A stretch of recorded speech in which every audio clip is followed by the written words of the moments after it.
ازاي تحدد هدفك؟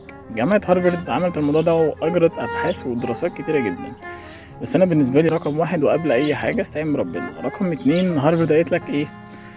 يعني شوف شغفك ويعني طموحك وانت بتعرف تعمل ايه.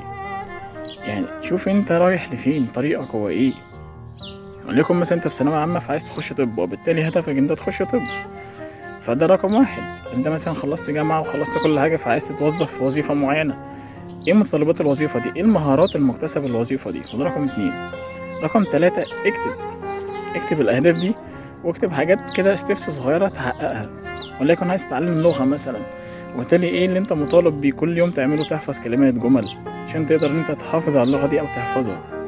وبالتالي انت شوف شغفك رايح لفين، بتعرف تعمل ايه، واكتب كل ده على ورقة وقلم. رابع حاجة، ثق في نفسك.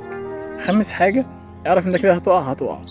سادس حاجة وحاجة أخيرة برضو، المرونة. يعني خلي دايما عندك مرونة كده، يعني مش كل الأحداث تاخدها على صدرك بمعنى أصح، لا عادي، خلي كده رهقك واسعة. عادي اقبل انت ممكن تخسر وتفشل في وقت من الأوقات، عادي جدا. فخلي دايما عندك مرونة، دايما التزم، عشان تلتزم لازم تصلي، ده مبدئيا. فالالتزام والشغف كل ده هيجي، بس انت حدد هدفك، وانت هتعرف ازاي هتنجح فيه ولا لا، ده انت اللي بتجاوب عليه مش انا. انت اللي تقرر انت تقف وتفشل ولا تكمل وتحاول مهما وقعت، ده انت اللي تقرر فيه مش انا.